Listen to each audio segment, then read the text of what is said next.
비행기 승무원을 중심으로 무려 3,000명을 대상으로 설문조사를 했습니다. 설문조사의 내용은 그 서버를 하면서 가장 황당한 요구를 받은 것이 무엇인가에 대한 질문이었습니다. 그래서 그 중에 보면 맥도날드가 있습니까? 비행기 안에서 이제 그렇게 묻는다든지, 마사지는 어디서 받습니까? 이제 그렇게 묻는다든지, 또 아이들을 좀 놀이터에 데려가 줄 수 있겠습니까? 아이들이 그냥 너무 시끄럽게 구니까 좀 그렇게 요구를 한 것. 뭐 그 정도는 그래도 이해가 될 수 있는데, 지금 내가 답답해 죽겠으니 이제 창문 좀 열어주십시오.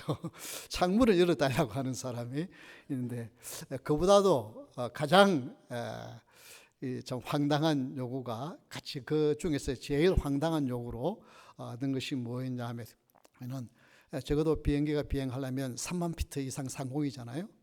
거기에서 특히 그 뒷자리에 앉으면 엔진 소리가 시끄럽거든요. 너무 엔진 소리가 시끄러우니까 엔진 좀 꺼줄 수 있겠느냐. 참 이건 황당해서 웃음밖에 나오지 않는데, 그런데 사람들은 자기에게 빠져 있으니까 이게 판단력이 흐려질 뿐만 아니라 지금 자기가 뭘 요구하는지도 모르는 이런 황당한 일들이 일어나고 있습니다. 왜냐하면 사람들은 시선이 자기에게 쏠려 있기 때문에 그래요. 근데 오늘 이 본문에 보면 구브로에서 태어난, 이 구브로는 섬이지 않습니까? 이건 튀그의 터키 남쪽에 있는 큰 섬입니다. 그 사이프러스라고 부르기도 하고 키프루스라고 한다마는 그 섬에 사는 레이라고 하는 지파에 요셉이라고 하는 사람이 있었습니다. 그가 어떤 이유에서든지 예루살렘으로 이주를 와서 살다가 예수님을 믿게 되었습니다. 근데 그의 이름인 요셉이 이제는 별명을 붙여졌는데, 바나바라, 번역하면 권위자라고 옛날에는 그렇게 번역이 되어 있었다마는 위로의 사람이라고 이렇게 불리는 그렇게 별명이 바뀌게 되어졌습니다. 어떻게 요셉이라고 하는 사람이 바나바가 되었을까? 오늘 그 과정을 살펴보면서 우리도 어떻게 하면 격려의 사람이 될 수 있을까를 고민해보는 시간이 될 수 있기를 바랍니다. 여러분, 교회를 선택할 때 여러분 어떤 교회를 찾으시겠습니까? 여러분 타주에서 와가지고 교회를 찾을 때 어떤 교회를 찾으시겠어요? 아이들이 있는 부모라면 당연히 어떻게 해요? 내가 지금 이 교회에 등록을 하면 이 교회에서 우리 아이들을 잘 양육시켜 줄 수 있을까? 주일학교 시스템을 아마 제일 먼저 볼 겁니다. 그러나 그것도 어떤 문제가 생기면 소용이 없어요. 교회를 쉽게 떠날 수 있어요. 그러면 새 가족이 교회를 정착하는 일에 가장 중요한 요소는 무엇일까? 어떻게 하면 교회가 이런 교회를 찾는 성도들에게 안식처로 인정되어져서 그야말로 뼈를 묻을 때까지 교회에 정착할 수 있는 가장 중요한 조건은 무엇일까? 좀 이런 부분을 우리가 한번 고민해 보지 않을 수가 없습니다. 그래서 교회 공동체에 가장 필요한 것이 무엇일까? 이것을 같이 생각해 보기를 원합니다. 예수님께서 제자들을 떠나시면서 하신 말씀이 얼마 후에 성령이 임할 테니 성령을 기다리라고 했는데, 이제 오순절 성령 강림으로 말미암아 놀라운 변화가 일어났습니다. 그래서 두려워 떨고 창문을 꼭꼭 닫고 숨어있던 제자들이 밖으로 뛰쳐나와 복음을 전하는 증인으로 바뀌게 되었습니다. 그때 하나님의 은혜와 역사와 능력들이 나타나는 것을 성경은 이렇게 기록하고 있습니다. 사도행전 2장 43절을 우리 한번 같이 읽어볼까요? 사람마다 두려워하는데 사도들로 말미암아 기사와 표적이 많이 나타나네. 왜 사람들이 두려워했느냐 하면 이것은 하나님의 역사하심을 체험할 때 두려워하게 됩니다. 하나님이 지금 이곳에 계시고 하나님이 지금 역사하고 계신다를 느끼게 되면 일단은 두려움을 느끼게 됩니다. 그래서 성경에는 하나님을 경외라고 하는 말을 영어에는 그냥 fear예요. 히브리어는 야훼라고 하는 이 단어가 그냥 두려워하는 거예요. 하나님의 임재 앞에 고개 뻣뻣이 쳐들고 자기가 잘났다고 말할 수 있는 존재는 없습니다. 하나님이 임재하신 것을 느끼게 되면 두려움이 찾아올 수밖에 없습니다.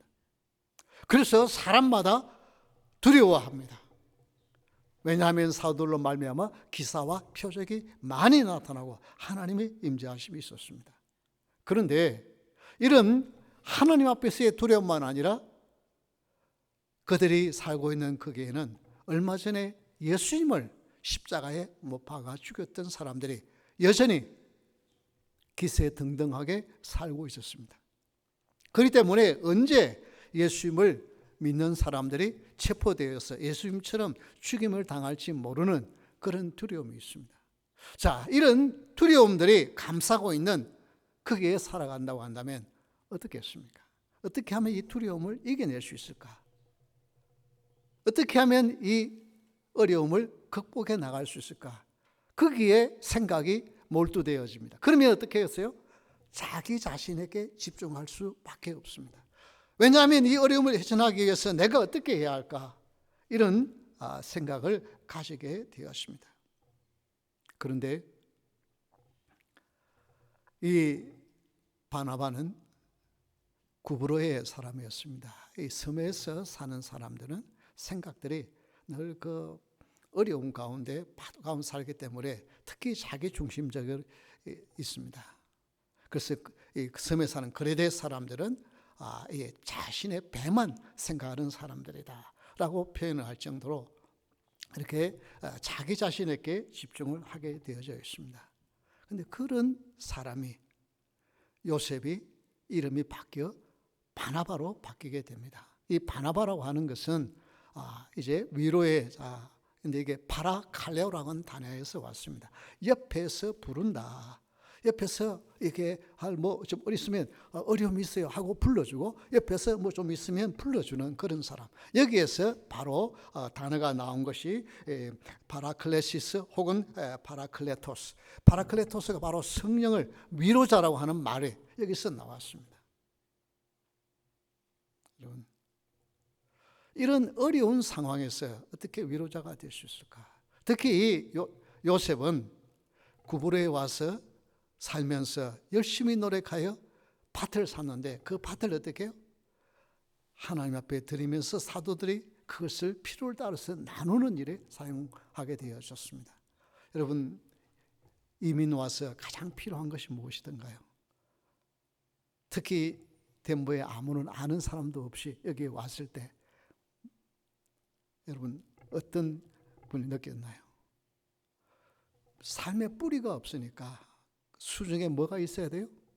채물이, 물질이 있어야 그래도 살아갈 수 있잖아요. 어려우면 누가 친척이 있어서 누가 아는 사람이 있어서 도움을 받지 못할 때 한 푼이라도 더 가져야 마음의 안정을 가질 수 있잖아요. 이 요셉도 마찬가지예요. 구부를 떠나서 이 예루살렘에서 살면 어떻게 하든지 한 푼이라도 더 가지고 있어야 이 어려움들을 피해갈 수 있잖아요. 근데 그는 그것을 바칩니다. 뿐만 아닙니다. 이 레위 지파는 이스라엘 12지파 중에서 가장 자존심이 강한 지파예요. 왜냐하면 하나님의 앞에 제사하는 제사장들이 나오는 지파잖아요. 그런데 거기에서 예수님을 믿었으니 가족들로부터 얼마나 핍박과 얼마나 따가운 눈총들이 있었겠어요. 이런 어려움들이 있으면 점점 주위를 돌아볼 시간이 없고 마음의 여유가 없어서 어떻게 하면 내가 이 어려움을 이겨낼 수 있을까? 내 자신을 보호할 수 있을까? 여기에 관심을 가지는 것이 당연합니다. 그런데 그는 위로자라, 다른 사람을 돌보는 사람이라, 다른 사람의 필요를 느낄 때 바로 옆에서 파라칼 옆에서 불러주는 그 사람처럼, 바로 부르면 와서 서브해 주는 사람처럼 그런 사람으로 바뀌어서 별명을 얻게 되었습니다. 이것은 바로 그 때문에 그 자신의 성품이 원래 그래서가 아니라 성령으로 말미암아 그런 사람이 되어진 것을 알 수가 있습니다. 오늘 사도행전 9장 26절에서부터 27절의 말씀을 우리 한번 찾아볼까요? 다 같이 읽겠습니다. 사울이 예루살렘에 가서 제 아들을 사귀고자 하나 다 두려워하여 그가 제자됨을 믿지 아니하니 바나바가 데리고 사도들에게 갔어. 그가 길에서 어떻게 주를 보았는지와 주께서 그에게 말씀하신 일과 다메섹에서 그가 어떻게 예수의 이름으로 담대히 말하였는지 전하니라. 그런 자기 자신에게 시선이 집중되어 살 수밖에 없는 환경이었지만 성령이 그 가운데 임하니까 다른 사람을 볼 수 있는 시선이 있게 되었습니다. 이것은 지금 어떤 사건이냐면 사울이라는 청년이 어떻게 했어요? 스데반을 죽이는 일에 가장 앞섰던 사람이에요. 즉 살인의 선봉을 쳤던 사람. 그것뿐만 아니라 이제 저 다메섹으로 가면서 그런 예수 믿는 사람들을 체포해가지고 역시 사형을 시키려고 가던 사람이에요. 이렇게 살기 등등한 그가 가다가 예수님을 만나서 변화되어지고 그 다메섹에 들어가서 예수 믿는 사람 체포하러 갔던 거기에서 오히려 예수님을 믿으라고 전하니까 거기에 있던 사람들이 그를 잡아 죽이려고 하니까 어떻게 했어요?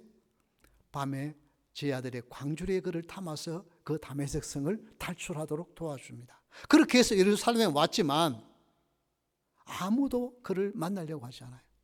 그가 지난날 어떤 일을 했던 것을 너무나도 잘 알기 때문에 혹시라도 내가 그와 함께 해서 예수 믿는 게 확정이 되면 나를 언제 잡아갈지 모르는, 지금 그러니까 가짜로 예수 믿는 것처럼 행세할 수 있다는 것 때문에 그를 가까이 할 수 있는 사람이 아무도 없었어요.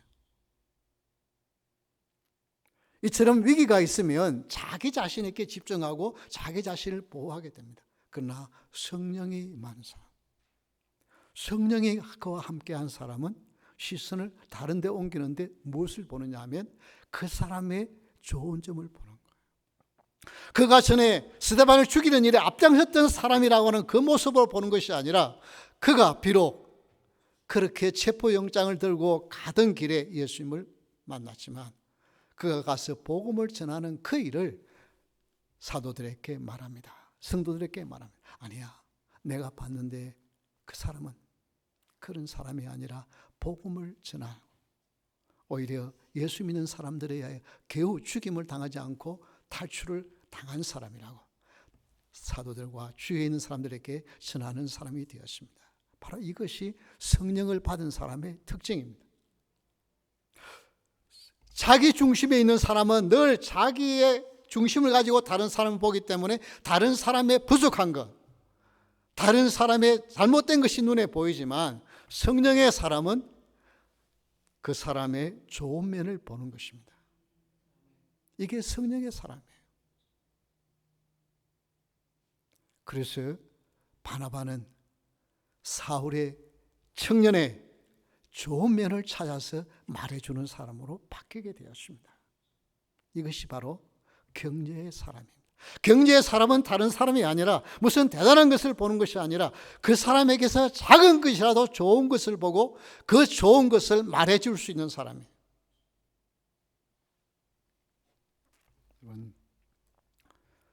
하나님은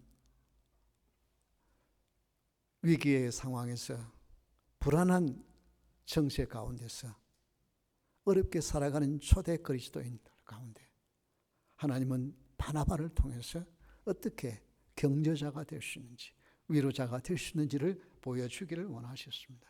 우리 주님은 우리의 힘으로 그런 평안을 누리고 다른 사람을 격려하며 살 수 없는 사람인 줄 알고 성령 하나님을 보내주심하고 약속하셨어요. 우리 한번 성경 요한복음 14장 16절의 말씀을 보겠습니다. 다 같이 읽겠습니다. 내가 아버지께 구하겠으니 그가 또 다른 보혜사를 너희에게 주사 영원토록 너희와 함께 있게 하리니. 여기 보혜사라고 하는 말씀이 바로 똑같이 위로자라고 하는 말과 같은 근원에 나온 것입니다. 예수님께서 떠나실 때 제 아들이 너무 두려워하니까 두려워하지 말라. 내가 다른 위로자를, 보혜사를 너희에게 보내어서 너희들을 보호하고 인도하게 할 것이라고 하십니다. 자기 자신에게 시선이 집중되어 살던 사람이 하나님의 은혜가 임하면, 성령이 임하면 다른 사람을 보는 사람으로, 하나님의 위로를 받은 사람이기 때문에 다른 사람에게 위로를 줄 수 있는 사람으로 바뀌게 되었습니다. 그래서 다른 사람으로부터 위로를 기다리는 자가 아니라 다른 사람을 위로하는 자로 바뀌게 됩니다. 사도행전 11장 24절의 말씀을 보겠습니다. 바나바는 착한 사람이요 성령과 믿음이 충만한 사람이라 이에 큰 머리가 죽게 더하여지더라.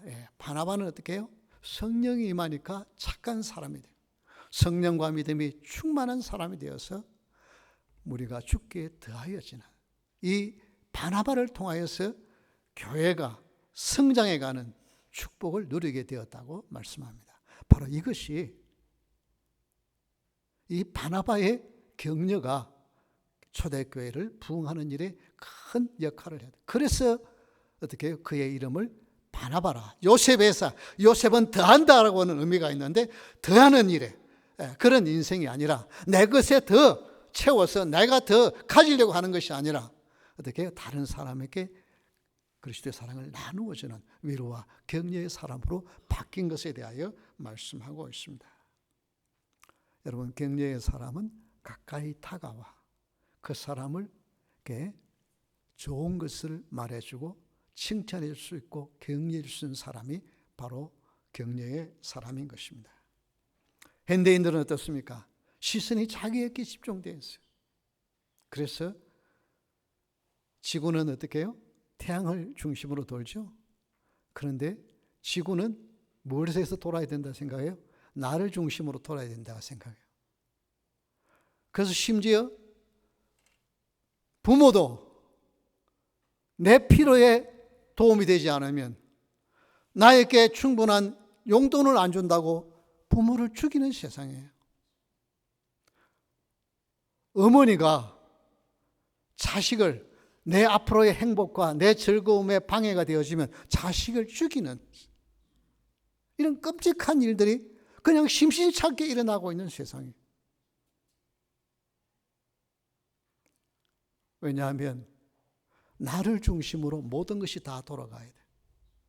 그래서 교회도 내가 원하는 대로 안 돌아가면 그 교회는 틀린 교회예요. 모든 것이 자기 중심이에요. 근데 성령이 임하시면 내 중심으로 돌아가는 것이 아니라 주님의 은혜로 보게 되어지면서 다른 사람에게 시선이 가고 다른 사람을 볼 수 있는 시야가 열리는 것이 바로 이것이 성령의 사람인 것입니다. 여러분, 다른 사람을 위로하고 격려하는 것은 시선이 나에게 집중되어 있는 것이 다른 사람으로 향할 때 일어날 수 있습니다. 특히 이 내성적인, 내향적인 사람과 외향적인 사람의 구분을 어떻게 하느냐 하면, 내가 내성적인지 내가 외성적인지 뭐 이렇게 MBTI를 가지고 구분 쉽게 이렇게 알 수도 있지만, 구분하는 방법 간단하게 말씀드릴게요. 여러분, 사람들을 많이 만나고 오면은 피곤한지 아니면 힘이 나는지 거기에 딱 알 수 있습니다. 사람들을 막 만나고 와서 힘이 나고 그냥 피곤한 줄 모르면 그건 외향적인 사람입니다.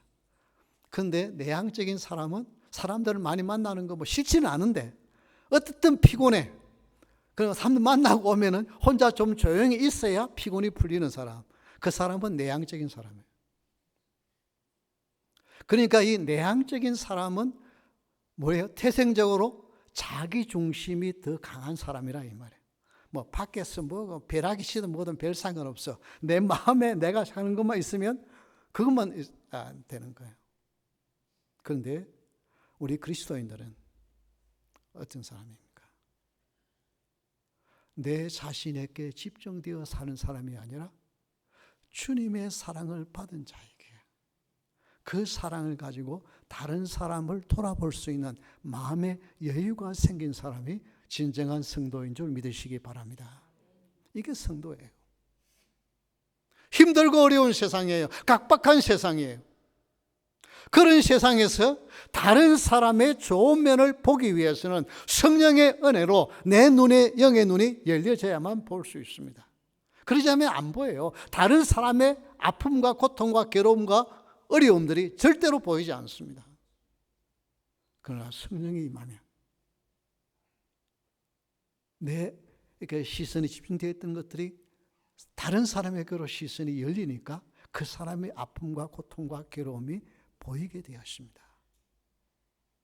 여기서 진정한 위로가 일어날 수 있습니다. 흔히 그런 말을 하죠. 나는 목에 칼이 들어와도 나는 바른 말밖에 못한다. 그래서 바른 말밖에 못하는 사람 참 좋은 사람이잖아요. 정직한 사람이잖아요. 그게 얼마나 무서운지 아세요? 한 40살 때 헤어졌다가 70이 됐으면 30년 만에 만났어요. 30년 만에 만났으면 얼굴에 주름살이 생겼겠어요? 안 생겼겠어요? 그렇게 왜 그렇게 폭삭 늙었나 그러는 거거든요. 그러면 상대방 너는 더 폭삭 늙은 것 같은데. 그렇잖아요. 바른 말이잖아요. 그렇잖아요. 목에 칼이 들어와도 나는 바른 말밖에 못한다는 게 그럴 수 있다는 거예요. 폭삭 늙은 건가 뭐냐나 그래도 얼굴에 평화가 넘치는데 얼굴에 기쁨이 있는데 뭐 몇 시쯤 젊어 보인다 그때 거짓말은 안 하더라도 그렇잖아요. 내가 안에서 내 마음에 평강이 있으면 다른 사람의 좋은 것을 볼 수 있는 거예요.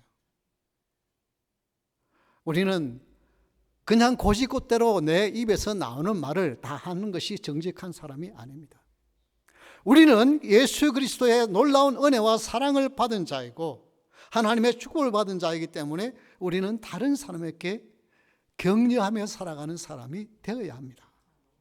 그래서 주님은 우리에게 위로를 주신 거예요. 내가 힘들어 어찌할 줄 모를 때, 내가 곧 앞이 캄캄하여 좌절하고 있을 때 주님은 성령 하나님을 통해서 우리 가운데 일어나라고 말씀하시는, 내가 너와 함께하지 않느냐고 말씀하시는 주님, 그 주님의 위로와 그 주님의 격려를 받은 사람은 다른 사람을 위로하고 격려하며 사는 사람이 되어야 하는 것입니다. 우리 한번 히브리서 10장 24절 말씀 한번 찾아보겠습니다. 다 같이 읽겠습니다. 서로 돌아보아 사랑과 선행을 격려하며. 이게 우리 성도들이 해야 될 일이에요.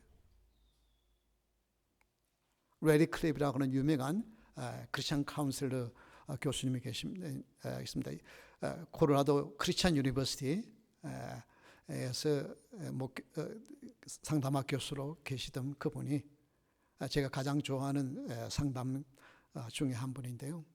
그분은 그리스도인들은 무슨 대단한 상담학 교육을 받아서 진정한 상담자가 될 수 있는 것이 아니라 진정한 위로를 하는 사람이 그리스도인의 진정한 상담자다라고 말합니다.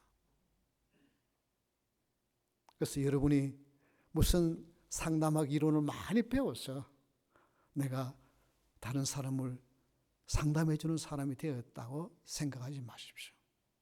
아무리 많은 것들이 있어도 다른 사람을 진정으로 격려해 줄 수 없는 사람은 진정한 상담자가 될 수가 없습니다. 그러나 주님의 사랑을 가지고 그 사람의 좋은 면을 찾아서 그 사람을 위로하고 격려할 수 있고 그 사람에게 주님의 사랑을 전달해 줄 수 있다고 한다면 그는 진정한 상담자요, 주님이 인정하는 격려자가 될 수 있는 줄 믿으시기 바랍니다. 우리는 서로 돌아봐야 돼요. 우리는 각박한 세상에서 나 혼자 살기도 바쁜데 어떻게 남을 돌아보면서 사느냐 하는데, 교회는 남을 돌아보면서 사는 자예요. 여러분, 왜 결혼을 하셨습니까? 결혼하신 이유가 뭐예요? 남자들은 좀 밥을 좀, 그 남자들 보면 결혼한 이유 중에 가장 큰 이유 중에 음식을 나 혼자 이렇게 잘 못하는 거 가지고 좀 아내가 좀 음식, 따뜻한 음식 좀 해주지 않겠나, 그 기대가 있어요. 아내도 역시 남편이 좀 뭐라면 좀 안정된 생활할 수 있는, 이처럼 무언가 결혼하는 이유는 상대방으로부터 도움을 받기를 원해서 하잖아요. 그렇잖아요. 그래서 어떻게 하면 나를 좀 행복하게 해줄 수 있는 사람, 나를 좀 편안하게 해줄 수 있는 사람, 나를 좀 안정되게 살할 수 있는 사람을 찾잖아요. 그렇잖아요. 그런데 주님이 원하시는 것은 뭡니까? 내가 무엇을 받을까를 생각하기 때문에, 그 받으려고 생각하는데 안 주기 때문에 문제가 생기잖아요. 그런데 진정한 그리스도인은 주님의 사랑을 받았기에 내가 어떻게 나누어 줄까를 생각하면서 사는 것이 역시 부부여야 합니다. 가정이어야 하고 교회여야 합니다. 그래서 내가 이 교회의 교육 시스템이 잘 되어 있으니까, 이 교회는 나를 행복하게 해줄 수 있는, 나를 잘 인정해 줄 수 있기 때문에 교회를 선택했다고 한다면, 얼마 안 가서 실망하고 교회를 떠날 수밖에 없는 일들이 일어날 수밖에 없어요. 왜? 교회는 인간들이 모이기 때문에 문제가 있기 마련입니다.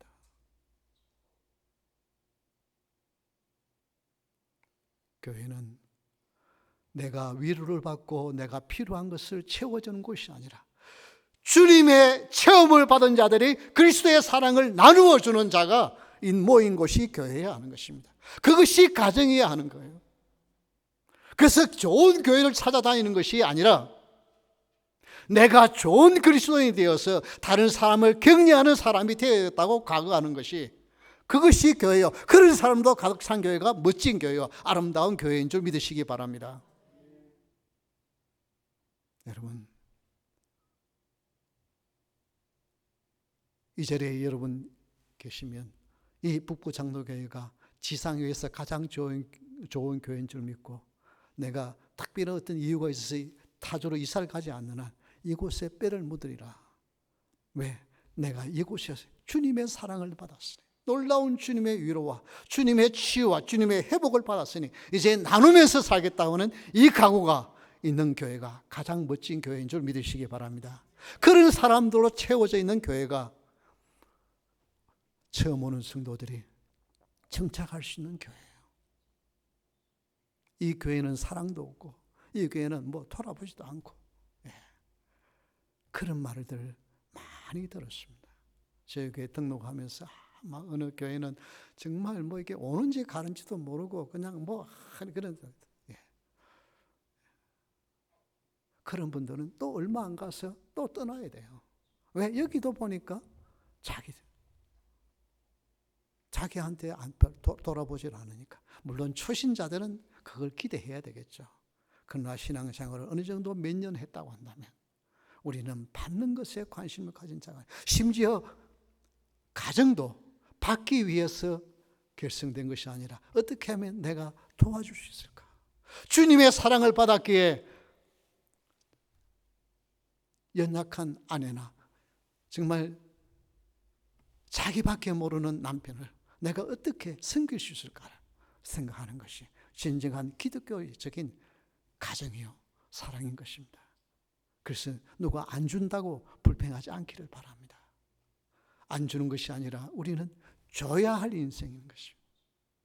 다른 사람부터 받아서 내가 풍성한 인생을 사는 것이 아니라 내가 줄 때에 풍성한 인생이 되는 것입니다. 요셉이 밭을 움켜쥐고 있어서 권위자, 위로자가 된 것이 아니라 나눌 때 진정한 위로자가 되었듯이 우리는 주님의 사랑을 나눌 때, 베풀 때에 진정한 그리스도인의 삶을 살아갈 수 있습니다. 여러분, 우리는 위로가 필요한 자입니다. 우리는 도움이 있어야 합니다. 그러나 우리는 사람의 위로와 사람의 도움을 받아서 살아가는 자가 아니라 예수 그리스도의 위로와 도움으로 살아가는 그리스도인인 줄 믿으시기 바랍니다. 이게 성도예요. 주님은 여러분의 상처가 무엇인지, 여러분의 아픔이 무엇인지, 여러분의 필요가 무엇인지를 아시고 채워주시는 분이십니다. 이제 그 주님의 은혜와 그 주님의 체험을 받았으니 이제 나누면서 살아가야 되겠다. 이 각오를 할 수 있기를 바랍니다. 이런 사람들이 많아지면 그 교회는 멋진 교회예요. 그런 사람들이 모여 있으면 여러분 어느 날 얼굴이 조금만 초췌해도요, 나 지금 근심 걱정이 많아요, 그렇게 외고 다니는 사람, 약간 정신 나간 사람 아니면 그런 말 안 하잖아요. 심지어 교회 왔어도 아무 문제 없는 것처럼 화장 단정하게 하고 와서 예배하잖아요. 그래도 그 사람에게 조그만 관심이 있는 사람은 다른 때와 조금 다른 걸 알고 무슨 염려가 있는지, 내가 혹시 기도할 제목이 있는지 한번 물어본다면 얼마나 위로가 되겠어요. 그래도 나를 생각해 주는구나, 나에게 관심이 있구나. 여러분, 그런 멋진 그리스도인이 될 수 있기를 주의 이름으로 축원합니다. 그래서 정말 진정한 바나바가 될 수 있기를 바랍니다. 그래서 교회마다 바나바 훈련 해가지고 새가족반을 바나바 팀들이 담당하고 그것이 많이 하지 않아요? 그게 바로 다른 것이 아니에요. 그냥 위로자가 되는 거예요.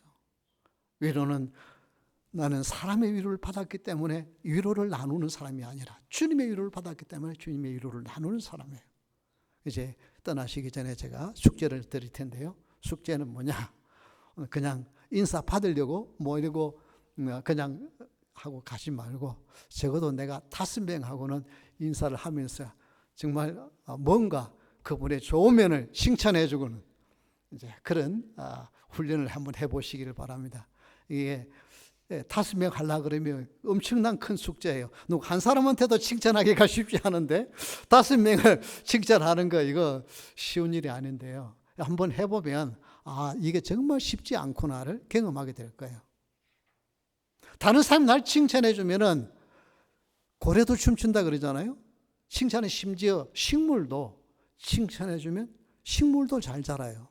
그걸 여러 가지 시험 데이터로 했잖아요. 심지어 무생물인 물도 막 저주를 하면 그 물이 어는 얼음 결정체가 막 엉망이 돼요.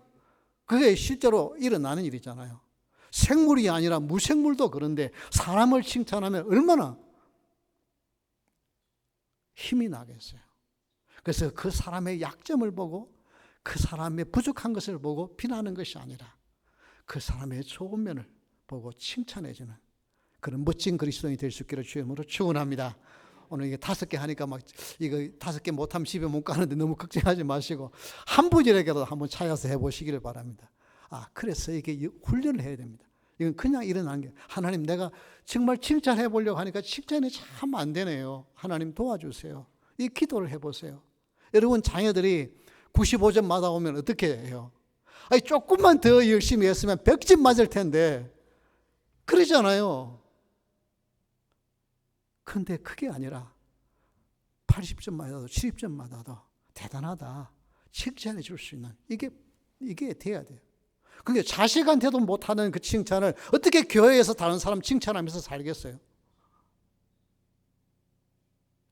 그러나 칭찬하는 사람이 있는 교회가 좋은 교회고 그런 교회에 새가족들이 정착하는 교회인 것을 믿으면서 결단하며 기도할 수 있기를 바랍니다. 다 같이 일어나서 우리 찬양하겠습니다.